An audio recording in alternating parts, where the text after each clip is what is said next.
আসসালামু আলাইকুম রহমতুল্লাহি বারাকাতু। আপনারা দেখতে পাচ্ছেন এই মুহূর্তে আমাদের সামনে যে ছাগলটা আছে প্রস্রাবে আটকা পড়ছিল। প্রস্রাবটা অ্যালকোহলিক সিরাপটা খাওয়ানোর পর থেকে রক্তর সাথে প্রস্রাবটা বের হয়ে আসছে, পাথরটাও ছুটে গেছে। পেট নিয়ে ইঞ্জেকশন দেওয়ার পর থেকে ব্যথাটাও কমে গেছে।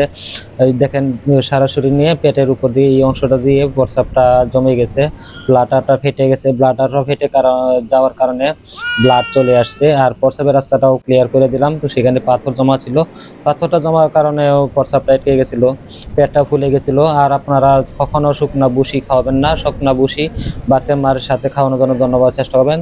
তাহলে শরীর স্বাস্থ্য ভালো থাকবে, ছাগল সুস্থ থাকবে, ওনার কোনো ক্ষতি হবে না।